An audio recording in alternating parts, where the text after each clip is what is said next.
ورحمۃ اللہ وبرکاتہ۔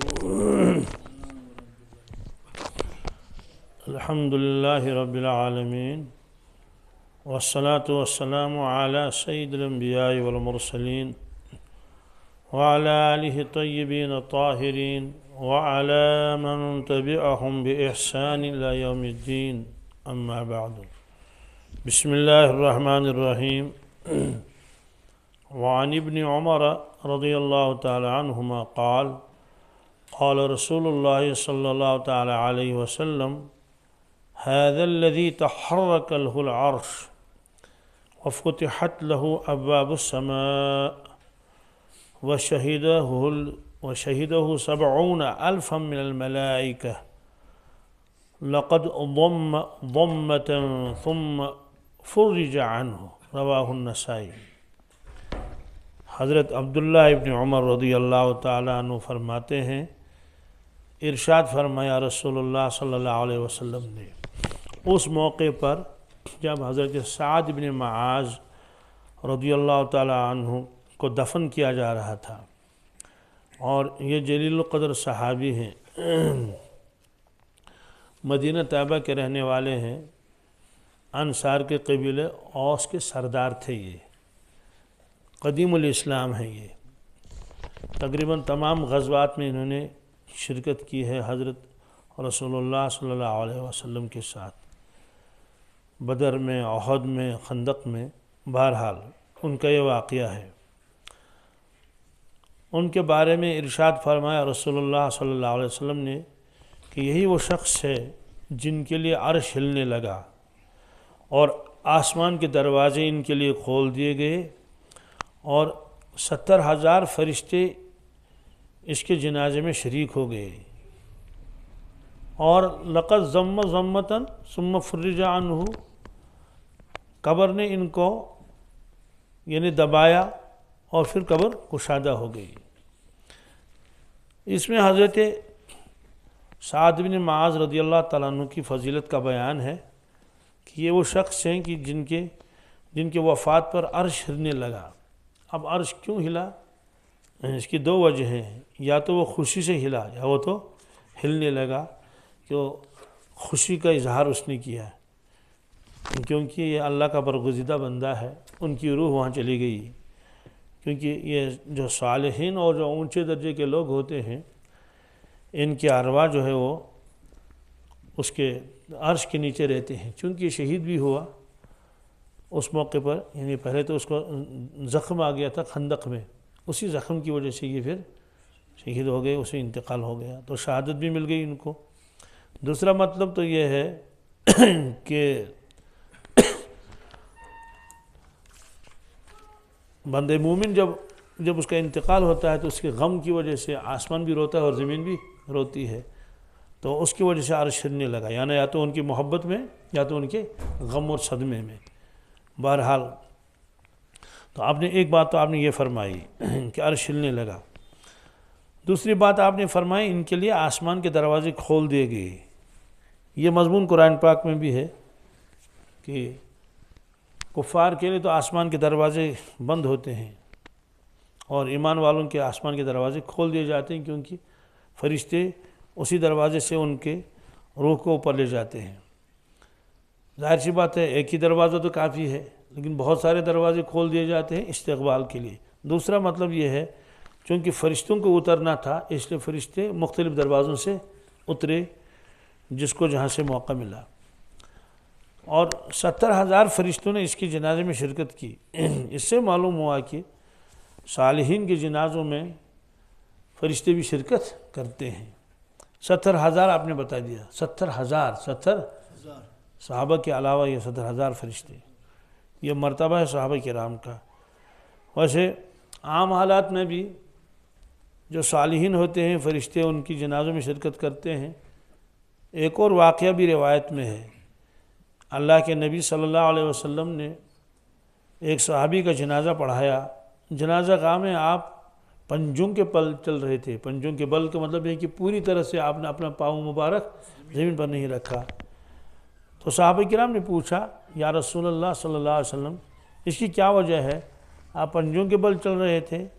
آپ نے فرمایا فرشتوں کی کثرت تھی، فرشتوں کی کثرت تھی جو جنازے میں شریک ہوئے تھے۔ اس سے معلوم ہوا کہ 70,000 سے زیادہ بھی ہو سکتے ہیں، 70,000 سے کم بھی ہو سکتے ہیں۔ خلاصہ یہ ہے کہ فرشتوں نے اس میں شرکت کی ہے۔ اور یہ مضمون قرآن پاک میں بھی ہے کہ جب بندے مومن کا انتقال ہوتا ہے تو آسمان و زمین کو صدمہ ہوتا ہے۔ سورہ دخان میں ہے فرعون اور آل فرعون کے بارے میں، فما بکت علیہم السماء والارض وما كانوا منظرین، کہ جب فرعون اور اس کا لشکر بحر قلزم میں ڈوب گیا، سمندر میں، ان میں ایک بھی نہیں بچا، سب غائب ہو گئے۔ البتہ فرعون کی لاش بچ گئی، زندہ تو نہیں رہا لیکن لاش اس کی موجود رہی۔ یہ قرآن پاک میں ہے۔ مرتے وقت اس نے اللہ تعالیٰ سے یہ آہذاری کی تھی اور کلمہ بھی پڑھ لیا تھا، اسلام قبول کر لیا تھا فرعون نے۔ اللہ تعالیٰ نے جواب میں فرمایا الآن وقد عصیت قبل وکنت من المفسدین، اچھا اب ایمان لاتے ہو، اس سے پہلے تو تم نے بہت فساد مچایا اور نافرمانی کی، اس لیے بچنے کا کوئی سوال ہی نہیں، نہ آپ کا ایمان بھی قبول نہیں۔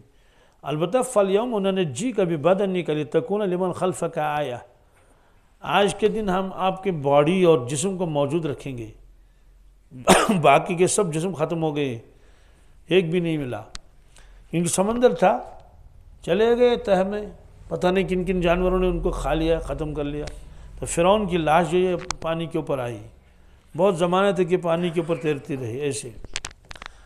تو اللہ تعالیٰ فرمایا فالیوم ننجیک ببدنک لتکون لمن خلفک آیہ، آج ہم تمہارے جسم کو بچا لیں گے تاکہ جو لوگ آپ کے پیچھے دنیا میں آئیں گے تو ان کے لیے ایک عبرت ہو کہ دیکھو اس کا انجام کیا ہوا۔ یہ اپنے آپ کو انا ربکم الاعلیٰ کہتا تھا تاکہ لوگوں کو عبرت ہو اور وہ نافرمانی سے بچے، گناہوں سے بچے۔ قرآن پاک میں پرانے لوگوں کے جو واقعات درج ہیں وہ اسی لیے ہے تاکہ یہ امت اس سے سبق حاصل کرے۔ نیکوکاروں کے بھی واقعات ہیں تاکہ امت نیک و صالح بنے اور اللہ تعالیٰ کے اجر و ثواب اور انوار و برکات اور مغفرت کی مستحق ہو جائے یہ امت۔ اور اسی طرح سے نافرمانوں کے واقعات بھی لکھے ہیں تاکہ یہ امت جو ہے نافرمانی سے بچے، ان کے حالات پڑھ لے اور یہ بھی دیکھے کہ وہ ہم سے زیادہ طاقتور تھے اور ہم سے زیادہ مال والے تھے۔ قوم عاد کے بارے میں لکھا ہے کہ وہ 90 فٹ کے تھے، کتنے؟ پہلے تو صرف کتابوں میں لکھا تھا، یقین ہی نہیں آتا تھا 90 فٹ کا ایک ایک آدمی ہو، لیکن اب تو یقین بھی ہو گیا۔ کیسے؟ کہ جو سائنسدان آثار قدیمہ کھودتے ہیں تو وہاں پرانی قبریں بھی نکلتی ہیں، جب نکلے وہ سکلٹن تو ان کو کھڑا کیا تو ایک ایک 90 فٹ کا تھا، کتنے؟ 90 فٹ 85 فٹ کا ایک ایک آدمی تھا۔ عقل حیران ہو جاتی، اللہ 90 فٹ کا ایک آدمی، اب ذرا یہاں تو 90 فٹ کا تو آئے گا نہیں، باہر نکلنا پڑے گا صحن میں، پھر تصور کر لو یوں دیکھو 90 فٹ کی بلندی کیا ہے، تو میرا خیال میں 15-16 آدمیوں کو تو کھڑا کرنا پڑے گا کندھوں کے اوپر ایک دوسرے کے اوپر، تو 16 آدمی جب کھڑے ہو جائیں گے تو وہ یوں دیکھنا پڑے گا۔ تو چونکہ اس زمانے میں اور بھی لوگ تھے جو عام قد کے تھے، تو وہ لوگ ان عام انسانوں کو جیسے ہم جیسے انسان ہیں ایک ہاتھ میں اٹھاتے تھے، کس میں؟ کیونکہ ہاتھ بھی ان کے بڑے تھے نا، جب بازو بڑے تھے ہاتھ بھی بڑے تھے، جیسے ہم گڑیا کو اٹھاتے ہیں نا ہاتھ میں، گڑیا کو ہاتھ میں اٹھا لیا اور یوں اٹھا لیا اور دیکھ رہے ہیں گڑیا کیسی ہے، یوں یوں کر رہے ہیں، تو انسانوں کو یوں ہاتھ میں اٹھاتے، ایک ہاتھ میں اٹھاتے، دیکھتے یہ کیا چیز ہے یہ کیونکہ اپنے ڈیل ڈول کر دیکھ کر وہ تو گڑیا نظر آتی تھی نا، ہے نا، یعنی وہ انسان گڑیا لگتا تھا ایسے، ارے یہ آنکھ ہے اور یہ ہے، جیسے کتابوں میں لکھا ہے کوئی قوم ہے للی پوٹ ان کو کہتے تھے، پہلے ہم پڑھتے تھے وہ کتابوں میں جی، تو وہ اس طرح سے ایسے طاقتور بھی آئے گی، لیکن اللہ نے ان کو بھی نہیں بخشا، نافرمان کی وجہ سے ڈیر کر دیا ان کو۔ فَتَرَى الْقَوْمَ فِيهَا سَرْعَا، آپ دیکھیں گے میں نے پچھاڑا اس قوم کو، كَأَنَّهُمْ أَعْجَازُ نَخْلٍ خَاوِيَةٍ، جیسے وہ کھجور کے درخت تھے، کھجور کے گرے ہوئی کھجوروں کی طرح تھے۔ بہرحال تو فرعون جب ڈوب گیا، ختم ہو گیا، تو اللہ تبارک تعالیٰ نے فرمایا ان کے بارے میں فما بکت علیہم السماء والارض وما كانوا منظرین. جس دن فرعون مر گیا اور اس کا لشکر بھی مر گیا اور ڈوب گیا تو اس دن نہ آسمان نے رویا نہ زمین نے رویا. نہ آسمان نے رویا تو ظاہر سی بات ہے اس دن آسمان نے نہیں رویا زمین نے نہیں رویا. اگر وہ روتا ہی نہیں ہے، اگر وہ آسمان کبھی روتا ہی نہیں ہے تو اس دن رونے کی کیا مطلب ہے؟ تو کوئی سوال بھی نہیں کرتا. تو صحابہ کرام نے یہی سوال کیا یا رسول اللہ صلی اللہ علیہ وسلم. تو اللہ تعالیٰ فرماتے ہیں ان کے موت پر مرنے پر نہ آسمان نے رویا نہ زمین نے. تو کیا اس کا مطلب یہ ہوا کہ کبھی کبھی آسمان بھی روتا ہے اور زمین بھی روتی ہے؟ آپ نے فرمایا ہاں، آسمان بھی روتا ہے زمین بھی روتی ہے. صحابہ کرام نے عرض کیا کہ کب؟ پر جب مومن کا انتقال ہوتا ہے، جب مومن کا، تو اس دن جو ہے آسمان بھی روتا ہے اور زمین بھی روتی ہے. پھر آپ نے اس کی وضاحت فرمائی. وضاحت یہ فرمائی کہ ہر مومن کے لیے آسمان میں 2 دروازے ہیں. ایک دروازے سے رزق نیچے اترتا ہے، دوسرے دروازے سے بندے مومن کے نیک اعمال اوپر چڑھ جاتے ہیں. یہ مضمون ویسے قرآن پاک میں بھی ہے. وَفِي السَّمَاءِ رِزْقُكُمْ وَمَا تُوعَدُونَ. لوگوں تمہارا رزق تو آسمان میں ہے. کیا کس میں ہے؟ ظاہر سے جب اترے گا تو کہیں سے کوئی دروازہ تو ہونا چاہیے نا. اِلَيْهِ يَصْعُدُ الْكَلِمُ الطَّيِّبُ وَالْعَمَلُ الصَّالِحُ يَرْفَعُهُ. تمہارا کلمہ طیب پڑھنا، اچھی بات کرنا، ذکر و اذکار کرنا، تلاوت کرنا، الیہ یصعد، یہ چڑھتا ہے اللہ کی طرف. والعمل الصالح، اور اعمال صالح یرفعہ، اس کو اللہ اٹھاتا ہے. یعنی نیک بندوں کے اعمال کو اللہ تعالیٰ گویا خود اٹھاتا ہے، اپنی طرف نسبت کر لی، کیونکہ نیک اعمال اللہ کو پسند ہے. تو ہر شخص پسندیدہ چیز کو اختیار کر لیتا ہے اور اپنے پاس رکھنے کو جی چاہتا ہے اور ہاتھ بڑھاتا ہے. ہر بری چیز، گندی چیز سے آدمی دور رہنا چاہتا ہے. اس سے معلوم کہ نیک اعمال تو اوپر چڑھتے ہیں، برے اعمال اوپر نہیں چڑھتے. وہ چڑھیں گے کیوں؟ کاہے کے لیے چڑھیں گے اوپر؟ تو اس میں فرمایا تو ایک دروازے سے رزق نیچے اترتا ہے، دوسرے دروازے سے بندے مومن کے نیک اعمال اوپر چڑھتے ہیں. تو جس دن بندے مومن کا انتقال ہوتا ہے تو وہ دونوں دروازے بند کر دیے جاتے ہیں. ظاہر سی بات ہے جب تو اس کا تو انتقال ہو گیا، اب کوئی رزق آسمان سے اترنے کی ضرورت نہیں ہے. وہ تو چلا گیا دنیا سے. نہ پانی کی ضرورت ہے، نہ روٹی کی ضرورت ہے، نہ کھانے کی ضرورت ہے، نہ دوائی کی ضرورت ہے، کچھ بھی نہیں، چلا گیا. اور ادھر سے کوئی عمل چڑھے گا بھی نہیں. اسے کہ جب وہی نہیں رہا تو عمل کہاں سے آئیں گے؟ اس سے بھی یہ معلوم ہوا کہ زندگی کتنی قیمتی ہے کہ آج آدمی جتنے اعمال صالح اوپر چڑھانا چاہے تو چڑھا سکتا ہے. زیادہ سے زیادہ ذکر کرے، تلاوت کرے، نمازوں کی پابندی کر لے. بہرحال تو زمین کے اوپر زمین کیوں روتی ہے؟ فرمایا کہ زمین کے جس حصے پر یہ بندے مومن عبادت کرتا تھا، نمازیں پڑھتا تھا، تلاوت کرتا تھا، ذکر کرتا تھا، تو وہ سارے زمین کے حصے اس دن روتے ہیں کہ افسوس وہ نمازی نہ رہا. تو مسجد بھی روتی ہے. اور جو جگہیں ہیں جہاں نماز پڑھتا تھا، باغ میں کہیں اس نے نماز پڑھی تھی، مستقل پڑھتا تھا یا اتفاقاً کبھی کبھی پڑھ لیتا تھا، یہ ساری جگہیں اس کے فراق میں اور اس کے انتقال پر یہ ساری چیزیں روتی ہیں. اس سے معلوم ہوا کہ بندے مومن کے ساتھ آسمان بھی محبت کرتا ہے، زمین بھی محبت کرتی ہے. کیوں؟ ان کا معلوم ہے کہ یہ تو مقصد حیات کو پورا کر رہا ہے. حدیث پاک میں جب رات ہوتی ہے، دن ختم ہو جاتا ہے، تو پہاڑ ایک دوسرے سے باتیں کرتے ہیں. ایک پہاڑ دوسرے سے پوچھتا ہے کیا آپ کے پاس سے کوئی بندے مومن آج گزرا جس نے کچھ ذکر کیا ہو؟ تو وہ فخر سے کہتا ہے کہ ہاں، آج فلاں فلاں شخص یہاں سے گزرا تھا اور انہیں یہاں آ کر انہیں کیا کر لی؟ نماز پڑھ لی اور ذکر اذکار کیا. اس سے معلوم ہوا کہ جب لوگ سیر سپاٹے کے لیے جاتے ہیں، جنگلوں میں جاتے ہیں، پہاڑوں کی طرف جاتے ہیں، کوئی گلمرگ جاتا ہے، کوئی پہلگام جاتا ہے، کوئی کوثرناگ جاتے ہیں نا ان جگہوں میں، تو وہاں ضرور نماز کا اہتمام بھی کرنا چاہیے اور ان پتھروں پر بیٹھ کے کیا کرنا چاہیے؟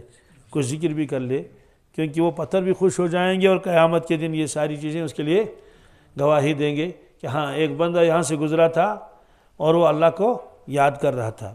چلتے چلتے تسبیح ہاتھ میں لے کے اور اللہ اللہ کر لے. ہم لوگ ایک جنگل میں گئے جمعہ کے بعد، کیونکہ وہ جنگل بہت مشہور ہے اور میں نے کہا ساتھیوں سے چلو چلتے ہیں. وہاں جب پہنچے چائے وغیرہ ساتھ لی تھی. میں نے کہا بیٹھو پہلے ذکر کر لو. کیا کر لو؟ تو سب کو ذکر میں لگا دیا. اس کے بعد عصر کا وقت ہوا تو عصر کی نماز پڑھ لی. اس کے بعد بہت دعائیں کر کے واپس آ گئے.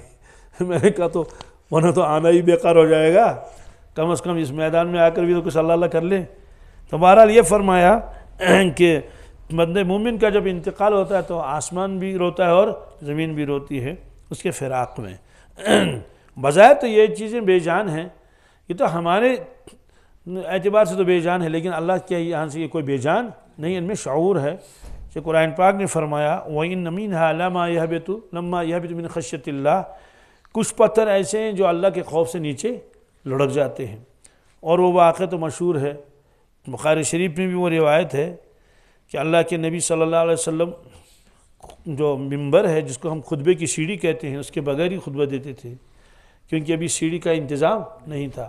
ایک خاتون آئی، انہوں نے عرض کیا یا رسول اللہ صلی اللہ علیہ وسلم کہ میرا غلام جو ہے وہ ترخان ہے، وہ اچھا چیزیں بناتا ہے، تو اگر اجازت دے دیں تو آپ کے لیے ایک سیڑھی بنوا لیں گے. آپ نے فرمایا ٹھیک ہے، اجازت دے دی. تو بہرحال وہ غلام جنگل گیا، وہاں سے لکڑیاں لائی اور لکڑیوں سے انہیں ایک بہترین قسم کی ایک وہ سیڑھی بنا لی. اس میں 3 پائے تھے، اس کو ممبر کہتے ہیں عربی میں. تو اس کو آ کے رکھ دیا وہاں مسجد نبوی میں.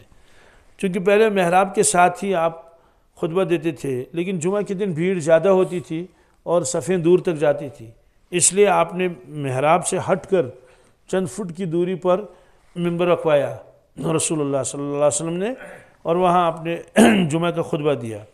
تو خطبے کے دوران ہی وہ رونے کی آواز آئی جیسے کوئی چھوٹا بچہ روتا ہے. تو آواز بڑھتی گئی، صحابہ کرام نے بھی وہ آواز سن لی. بعض لوگوں کو افسوس بھی ہوا بھائی ان چھوٹے بچوں کو کیوں لاتے ہیں یہاں، یہ تو بالکل خلل کر لیتے ہیں. اللہ کے نبی صلی اللہ علیہ وسلم بیان فرما رہے ہیں، خطبہ دے رہے ہیں، اور یہاں بچوں کی آواز آ رہی ہے رونے کی. لیکن غور کیا کہ کوئی بچہ وہاں نہیں ہے جو رو رہا تھا. تو آواز آئی اللہ کے نبی صلی اللہ علیہ وسلم تک بھی. پھر اس کے بعد آپ نے دیکھ لیا کہ وہ آواز کہاں سے آ رہی ہے. آپ نیچے اترے اور اس ستون کے پاس آئے اور اس سے باتیں کر لی. ماں یبکی کا، آپ کیوں روتے ہیں؟ انہوں نے کہا میں اس لیے روتا ہوں یا رسول اللہ صلی اللہ علیہ وسلم، آپ یہی خطبہ دیتے تھے، یہی نماز پڑھاتے تھے، میرے ساتھ ٹیک لگاتے تھے، اور اب تو آپ دور تشریف لے گئے تو میں تو محروم ہی ہو گیا. اس فراق کی وجہ سے میں رو رہا ہوں. حضرت حسن بصری رحمۃ اللہ تعالیٰ علیہ جب یہ واقعہ بیان کر رہے تھے تو بہت روتے تھے. کہتے تھے کہ وہ لکڑی کا تنا، کھجور کا تنا تو رویا، لیکن ہم ان کے امتی ہیں اور انسان ہیں، پھر بھی ہمارے دل میں ایسی محبت نہیں ہے. تو بہرحال آپ نے اس سے باتیں کر لی. اس سے یہ بھی کہا کہ اگر آپ چاہیں تو ہم آپ کو نکالیں گے، یعنی اس جگہ سے نکالیں گے اور باہر باغ میں آپ کو پھر اثر نو گھاڑیں گے تو آپ پھر ایک درخت بن جائیں گے. حالانکہ اس پر چھلکا ولکا کچھ نہیں تھا، پتے وتے کچھ نہیں، ٹہنیاں سب ختم کر لی گئی تھی نا. وہ تو بالکل ایسے جیسے ہم کہیں ستون لگاتے ہیں، تو اس طرح سے اگر آپ چاہیں تو آپ پھر لگیں گے، اور آپ کا پھل جو وہ عرب عجم کے لوگ کھائیں گے. تبرک کے طور پر چاہے ایک ایک ہی کھجور صحیح جتنی بھی کھائیں، اور قیامت تک آپ سوکھیں گے نہیں. ورنہ کھجور کے باغ بھی سوکھتے ہیں نا، قیامت تک آپ ایسے رہیں گے ہمیشہ. تو اگر چاہیں تو جنت میں جائیں. تو محدثین نے اس کی شرح میں لکھا ہے مبارک ہو اس تنے کو. انہوں نے آخرت کو اختیار کیا. کس کو؟ انہوں نے کہا دنیا تو پھر بھی فانی ہے، دنیا تو پھر بھی چلو 2000 سال 3000 سال 4000 سال جب تک بھی اللہ کو منظور ہو دنیا کو قائم رکھنا، تو 4000 سال اس کے بعد تو پھر بھی تو فنا ہے. اس لیے میں یہ نہیں چاہتا کہ میں دنیا میں رہوں، میں یہ چاہتا ہوں میں جنت میں جاؤں. آپ نے فرمایا ٹھیک ہے اس کو دفن کر لو. کیا کر لو؟ تو جب محشر میں انسان جمع ہو جائیں گے، قبروں سے اٹھیں گے تو یہ بھی اٹھے گا. تو یہ معجزہ تھا اللہ کے نبی صلی اللہ علیہ وسلم کا کہ وہ آواز بھی آپ نے سن لی. پھر یہ ہوا. تو جنت میں لکڑی کچھ بھی نہیں ہوگی سوائے اس درخت کے. کیا؟ کیونکہ جنت کے درخت سارے کے سارے سونے کے ہوں گے. کس کے؟ سونے کے ہوں گے. ان میں پانی ڈالنے کی ضرورت نہیں ہے کہ بھائی لکڑی آپ نے ایسے لکڑی اٹھائی. فرمایا جنت میں اتنی بھی لکڑی نہیں. تو صحابہ کرام نے عرض کیا یا رسول اللہ صلی اللہ علیہ وسلم، یہ جو ہم پھل کھاتے ہیں یہ تو لکڑی کے تو درخت ہیں، چاہے انگور کھائیں، چاہے انار کھا لیں، چاہے کھجور کھا لیں. آپ نے فرمایا کہ ہاں دنیا میں تو یہ لکڑی کے ہیں، لیکن آخرت میں یہ لکڑی کے نہیں ہوں گے، سونے کے ہوں گے۔ اب سوال ہے کہ سونے کا درخت ہوگا، وہ زمین سے کیسے حاصل کرے گا کیا اور غذا؟ تو اس میں تو ہے ہی نہیں وہ جڑیں۔ یعنی دنیا دار الاسباب ہے۔ یہاں دودھ کے لیے اللہ نے گائے کو پیدا فرمایا ہے، بھینس پیدا فرمائی ہے، بھینس دودھ دیتی ہے، گائے دودھ دیتی ہے، بکری دودھ دیتی ہے۔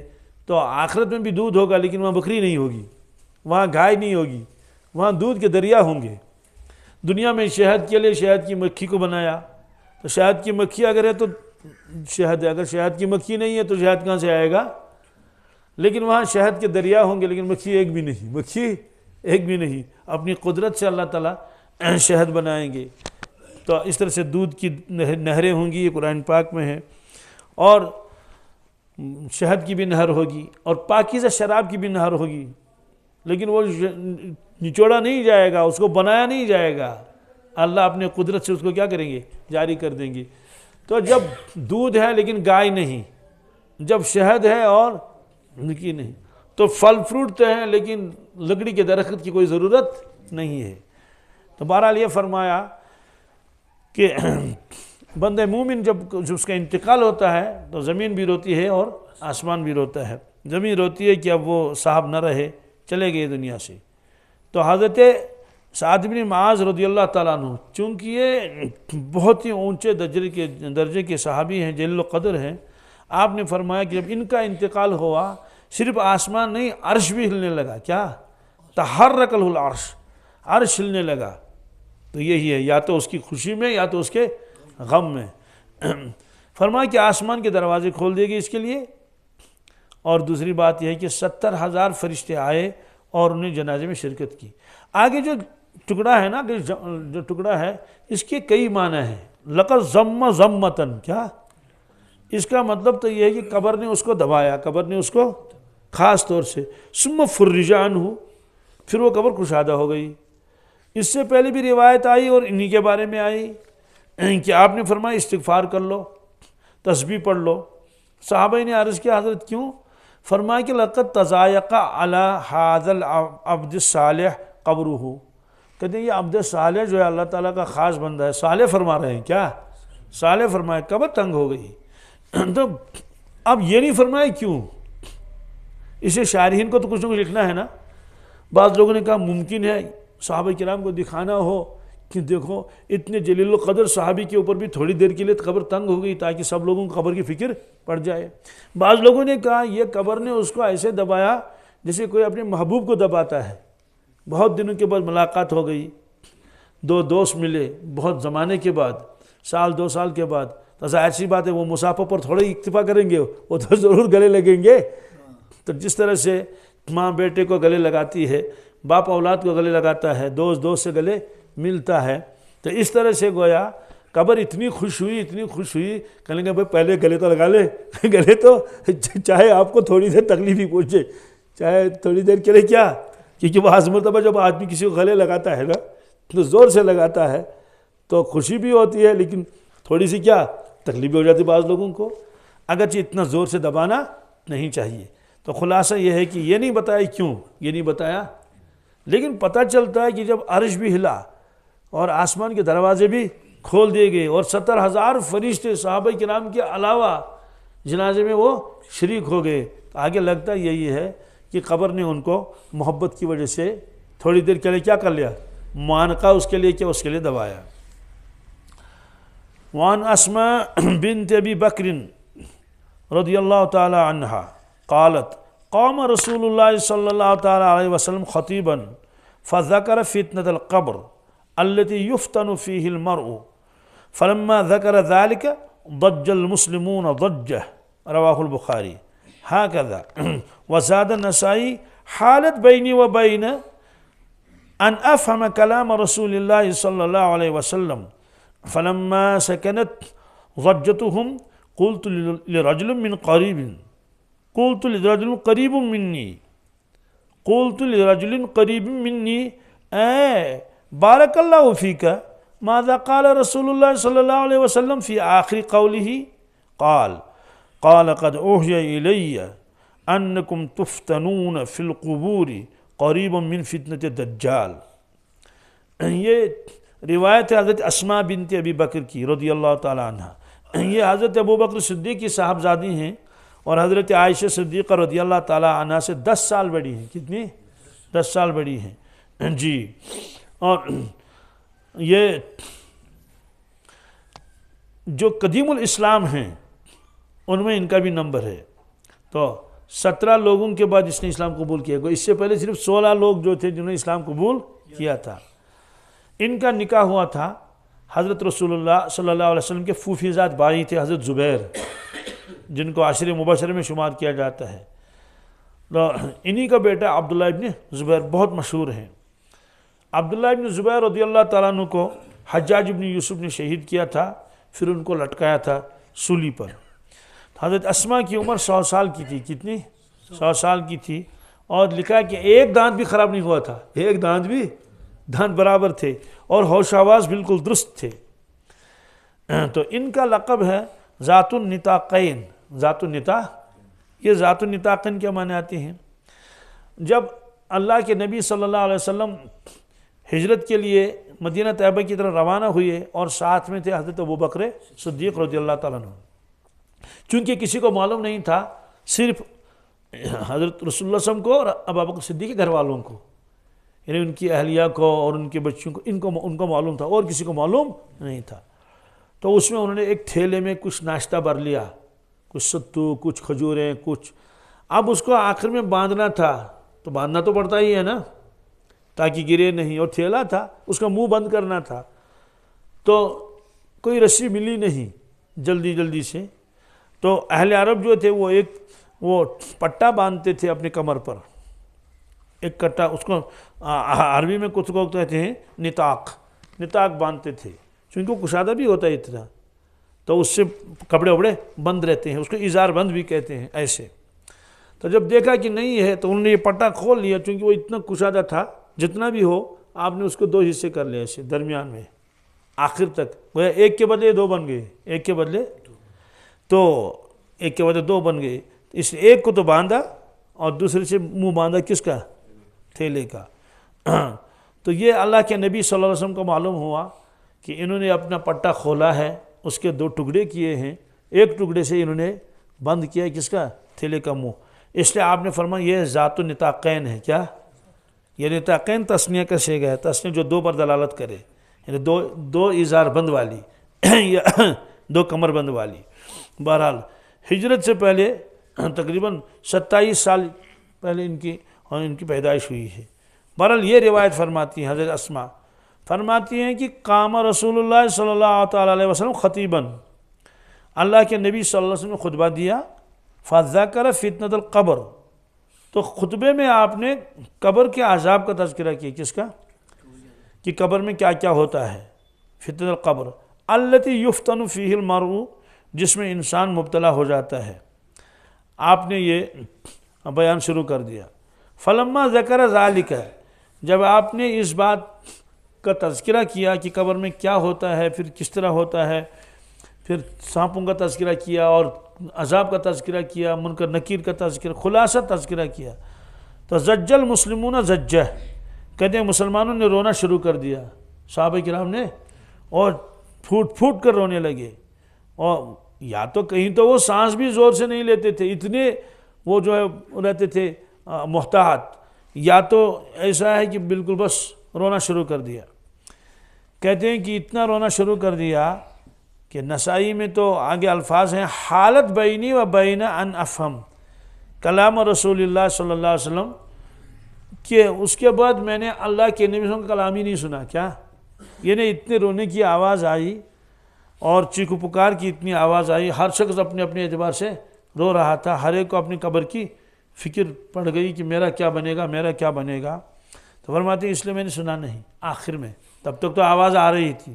فلما سکنت زجتہم، جب اب اس کے بعد تھوڑی دیر کے بعد رونا کم ہو گیا، تو چونکہ میں نے سنا نہیں تھا، قلت لرجل قریب منی، تو میں نے ایک شخص سے کہا تھا جو بالکل میرے نزدیک تھا. قریب منی کے 2 معنی ہیں کہ ایک میرا قریبی رشتہ دار تھا، قریبی، تو میں نے چاہا اسی کو پوچھے. دوسرا مطلب تو یہ ہے کہ جو صف کے آخر میں تھا، کیونکہ خواتین بھی پیچھے رہتی تھی. تو میں نے اس سے پوچھا، میں نے اے بارک اللہ فیک، میں نے کہا اللہ کے بندے اللہ تجھ کو برکت دے، تم پر رحم فرمائے. ماذا قال رسول اللہ صلی اللہ علیہ وسلم فی آخر قولہ، آخر میں حضور نے کیا فرمایا تھا؟ آخر میں حضور نے، کیونکہ میں نے شور کی وجہ سے سنا نہیں. قال، تو اس صحابی نے کہا قال قد اوحی الی انکم تفتنون فی القبور قریبا من فتنۃ الدجال.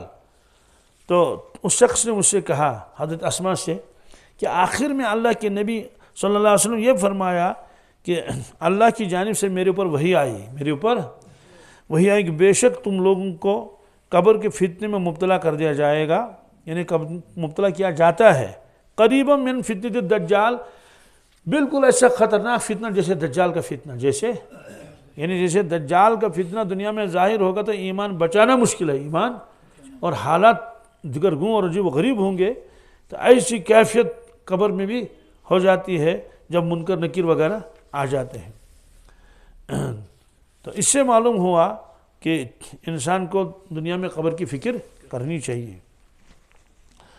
وعن جابر رضی اللہ تعالیٰ عنہ عن النبی صلی اللہ تعالیٰ علیہ وسلم قال اذا ادخل المیت القبر مثلت له الشمس عند غروبها فیجلس یمسح عینیہ ویقول دعونی اصلی، رواہ ابن ماجہ. یہ روایت بھی بہت عجیب ہے. اس روایت کا خلاصہ کیا ہے؟ حضرت جابر فرماتے ہیں رضی اللہ تعالیٰ عنہ، ارشاد فرمایا حضرت رسول اللہ صلی اللہ تعالیٰ علیہ وسلم نے، جب مومن کو قبر میں رکھ دیا جاتا ہے، جب مرد مومن کو قبر میں رکھ دیا جاتا ہے تو مسلط لہ الشمس عند غروبہا، تو اس کے خیال میں ایسا آتا ہے کہ جیسے غروب آفتاب کا وقت ہے. کیا ہے؟ یعنی دفن تو کسی بھی وقت کر لو، صبح کے 8 بجے دفن کر لو، 9 بجے دفن کر لو، رات میں دفن کر لو، لیکن قبر کے اندر وہ جب جاتا ہے تو اس کو ایسا محسوس ہوتا ہے کہ بالکل سورج ڈوبنے کے قریب ہے، سورج ڈوبنے کے قریب ہے. تو وہ جب بیٹھتا ہے تو اپنے آنکھوں کو ملتا ہے، آنکھوں کو ایسے جیسے کوئی آدمی نیند سے بیدار ہو رہا ہو تو آنکھوں کو ملتا ہے. تو فرشتوں سے کہا تھا دعونی اصلی. سوال جواب سے پہلے بھی یہ ہو سکتا ہے، سوال جواب کے بعد بھی. وہ منکر نکیر سے کہتے ہیں مجھے چھوڑو، مجھے نماز پڑھنے دو، مجھے چھوڑو، مجھے کہ میری عصر کی نماز رہ گئی ہے. تو اس کو ایسا محسوس ہوتا ہے جیسے وہ بھی زندہ ہی ہے اور نیند میں تھا اور بیدار ہو گیا، اور ادھر دیکھ رہا ہے کہ بالکل سورج ڈوبنے کے قریب ہے، میری عصر کی نماز رہ گئی ہے. تو آنکھیں ملتا ہے تو ان سے کہتا ہے کہ مجھے عصر کی نماز پڑھنے دو. تو اس سے کہتے ہیں کہ اللہ کے بندے یہ قبر ہے، یہ قبر ہے. اب سوال یہ ہے کہ اس کو یہ خیال کیوں آتا ہے؟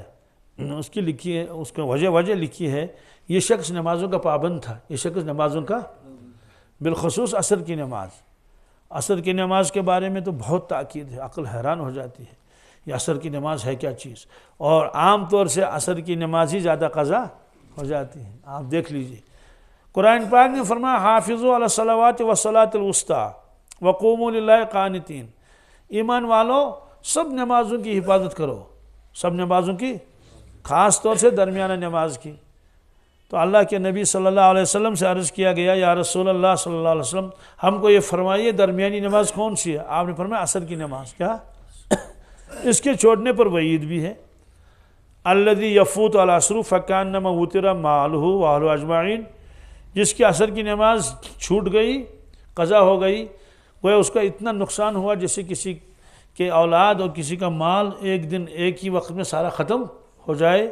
سیلاب آ گیا، سیلاب نے سارا ہی لے لیا، مکان بھی گیا اور مکین بھی گئے، کچھ بھی نہیں رہا اس کے پاس.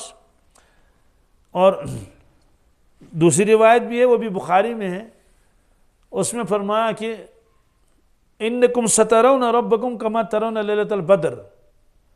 صحابہ کرام نے عرض کیا یا رسول اللہ صلی اللہ علیہ وسلم کیا ہم اللہ تعالیٰ کو دیکھ سکیں گے آخرت میں؟ آپ نے فرمایا ہاں عنقریب تم اللہ تعالیٰ کو دیکھو گے جیسے 14ویں رات کا چاند.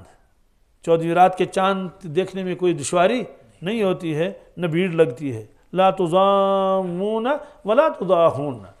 پھر آپ نے فرمایا فَإِنِ اسْتَطَعْتُمْ أَلَّا تُغْلَبُوا عَلَىٰ صَلَاةٍ قَبْلَ طُلُوعِ الشَّمْسِ وَقَبْلَ الْغُرُوبِ فَافْعَلُوا. فرمایا ہمت کرو دو نمازوں کے بارے میں، ہمت کرو، کہیں ایسا نہ ہو تو مغلوب ہو جاؤ گے. مغلوب نہ ہونا، ہمت کر لینا، غالب رہنا۔ تو انہوں نے عرض کیا کون سی نماز؟ قبل طلوع الشمس، سورج طلوع ہونے سے پہلے، وقبل الغروب، سورج ڈوبنے سے پہلے۔ تو سورج طلوع ہونے سے پہلے کون سی نماز مراد ہے؟ فجر کی نماز، اور سورج ڈوبنے سے پہلے۔ اور انہی دو نمازوں کی قسم کھائی اللہ تعالیٰ نے قرآن پاک میں، والفجر، قسم ہے فجر کی، صبح کی نماز کی، والعصر، اس کے کئی معنی ہیں والعصر کے، لیکن ایک معنی یہ بھی ہے قسم ہے عصر کی نماز کی۔ تو یہ بندہ مومن جو ہے یہ چونکہ نماز کا بہت پابند تھا، اس لیے اس کو ایسا محسوس ہوگا کہ میں سو رہا تھا، میری عصر کی نماز رہ گئی ہے۔ تو اس میں صلاۃ العصر کی اہمیت بھی آ گئی کہ عصر ہی کا وقت اس کو نظر آیا۔ تو بہرحال چونکہ یہ بھی قبر ہی کے بارے میں ہے، تو وہ کہتا ہے کہ دعونی، کیا؟ مجھے چھوڑو، میں نماز پڑھ لوں۔ مطلب تو یہ ہے کہ نماز کے بعد جو کچھ آپ کو پوچھنا تو پوچھو، پہلے نماز پڑھنے دو۔ وعن ابی ہریرہ رضی اللہ تعالی عنہ عن النبی صلی اللہ تعالی علیہ وسلم قال ان المیت یسیر الى القبر فیجلس الرجل فی قبره غیر فزع ولا مشغوب ثم يقال فيما كنت فيقول كنت في الإسلام فيقال ما هذا الرجل فيقول محمد رسول الله صلى الله عليه وسلم جاءنا بالبينات من عند الله فصدقناه فيقال له هل رأيت الله فيقول ما ينبغي لأحد أن يرى الله فيفرج له فرجة قبل النار فينظر إليها يحتم بعضها بعضا فيقال له انظر إلى ما وقاك الله ثم يفرج له فرجة قبل الجنة فينظر إلى زهرتها وما فيها فيقال له هذا مقعدك على اليقين كنت وعليه مت وعليه تبعث إن شاء الله تعالى ويجلس رجل السوء في قبره فازعا مشغوبا فيقال له فيما كنت فيقول سمعت الناس يقولون قولا فقلته فيفرج له فرجة قبل الجنة فينظر إلى زهرتها وما فيها فيقال له انظر إلى ما صرف الله عنك ثم يفرج له فرجة إلى النار فينظر إليها يحتم بعضها بعضا فيقال له هذا مقعدك على الشك كنت وعليه مت وعليه تبعث إن شاء الله تعالى رواہ ابن ماجہ۔ یہ روایت کیا ہے؟ اس کا ترجمہ ہے، ارشاد فرمایا حضرت ابو ہریرہ رضی اللہ تعالیٰ عنہ نے کہ وہ روایت کرتے ہیں حضرت رسول اکرم صلی اللہ علیہ وسلم سے، جب مردے کو قبر کے اندر پہنچا دیا جاتا ہے اور مرد مومن کو، تو کوئی گھبراہٹ اس کو نہیں ہوتی ہے، خوف زدہ نہیں ہوتا ہے، تو وہ بیٹھتا ہے۔ تو اس سے پھر کہا جاتا ہے کہ آپ دنیا میں کیا کرتے تھے، آپ دنیا میں کس دین پر تھے؟ ترتیب کوئی ضروری نہیں ہے، کسی روایت میں کچھ ترتیب ہے، کسی میں کچھ۔ تو وہ کہتے ہیں کنت فی الاسلام، کہتے ہیں میں دنیا میں تو اسلام میں تھا، یعنی میں اسلام میرا مذہب تھا۔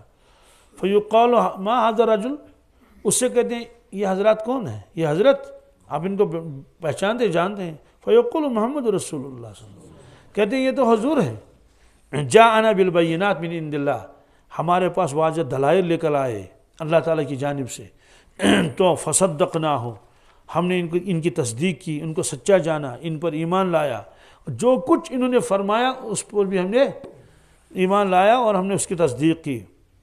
تو فرشتے سے کہتے ہیں حل رأیت اللہ، کیا آپ نے اللہ کو دیکھا ہے؟ کیا آپ نے اللہ کو؟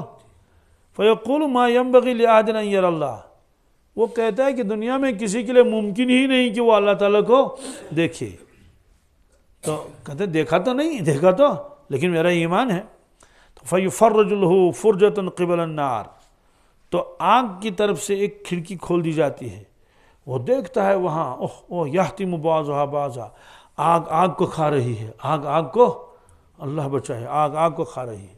اور یہ ایک روایت میں بھی ہے، شاید وہ روایت اس سے پہلے آئی، کہ آگ نے شکایت کی، کیا؟ آگ نے شکایت کی اللہ تعالیٰ سے، جہنم نے، یا اللہ میرے باز نے باز کو کھایا، میرے باز نے باز کو، اتنی شدت ہے، خطرناک ہے، آگ کو کھا رہی، چونکہ جو کمزور چیز ہوتی ہے نا اس کو قوی چیز کیا کرتی ہے؟ دبا لیتی ہے۔ تو اللہ تعالیٰ نے فرمایا کہ 2 سانس لے لو، 2 سانس، جہنم سے کہا 2 سانس لے لو، تو 2 سانس جہنم کو اجازت دے دی۔ اور 2 سانس کا مطلب یہ ہے کہ وہ جو باہر سانس پھینکتا ہے تو تو پورے عالم میں گرمی ہوتی ہے، پورے عالم میں جن جن علاقوں میں گرمی ہوتی ہے، یہ شدت جو ہے یہ اس کے سانس کی وجہ سے اس کی. تو دوسرا سانس جو لیتا ہے تو دنیا کی سردی کو اپنی طرف کھینچ لیتا ہے تو گرمی پیدا ہو جاتی ہے، اور ایک سانس باہر پھینکتا ہے، ایک سانس. تو جب گرمی اندر لے لی، سانس ہی لے لیا تو سردی یہاں رہی. دوسرا مطلب یہ ہے کہ جہنم میں دو طبقے ہیں، ایک آگ ہے، ایک زمہریر ہے. ایک تو جب آگ والا سانس باہر پھینکتا ہے تو گرمی بڑھ جاتی ہے، جب زمہریر والا سانس باہر پھینکتا ہے تو سردی آتی ہے. دونوں مطلب اس روایت کی.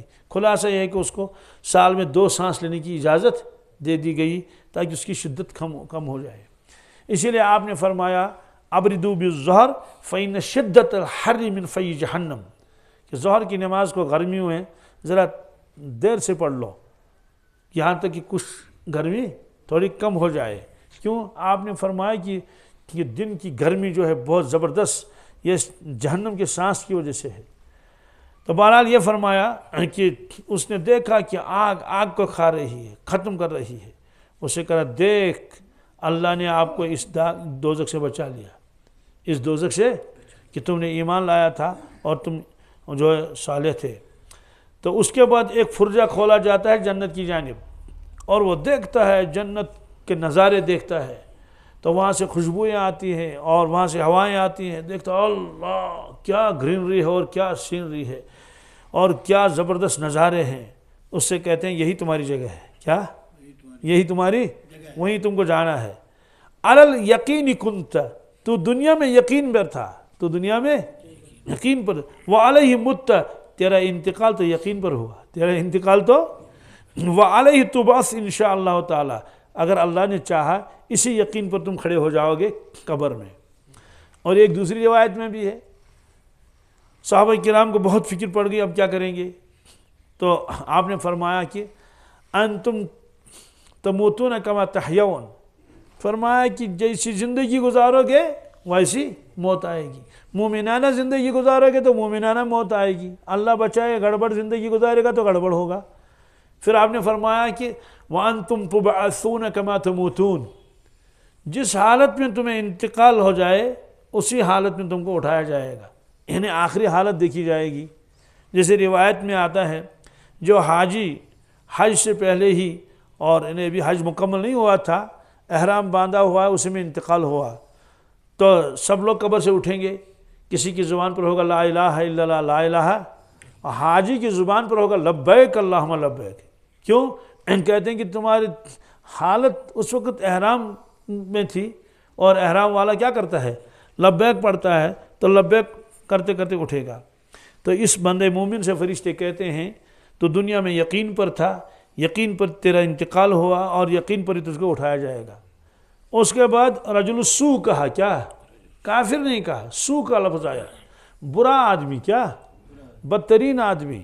یہ کوئی بھی ہو سکتا ہے نا، اللہ بچائے، یہ تو مسلمان بھی ہو سکتا ہے کہ نام کا مسلمان تو تھا لیکن ساری برائیاں کرتا تھا، شراب بھی پیتا تھا، ڈھاکے بھی ڈالتا تھا، قتل و غارت بھی کرتا تھا، اور کیا کیا کرتا تھا. پھر لفظ برا آدمی. جب وہ قبر میں پہنچتا ہے تو گھبراتا ہے. کیا؟ وہ فزعن مشغوباً، کیا؟ خوف زدہ اور گھبرایا ہوا. اس سے کہتے ہیں تو کس میں تھا دنیا میں، کیا کرتا تھا دنیا میں؟ وہ کہتا ہے کہ میں نے لوگوں سے سنا جو وہ کہتے تھے میں بھی وہی کہتا تھا. یعنی کلمے کی بات نہیں کہے گا. مطلب تو ہے کہ وہ صحیح جواب نہیں دے پائے گا، نہ دین کے بارے میں نہ اللہ کے نبی صلی اللہ علیہ وسلم کے بارے میں. تو ایک فرجہ کھولا جائے گا، ایک روشن دان کھولا جائے گا جنت کی طرف. کس کی طرف؟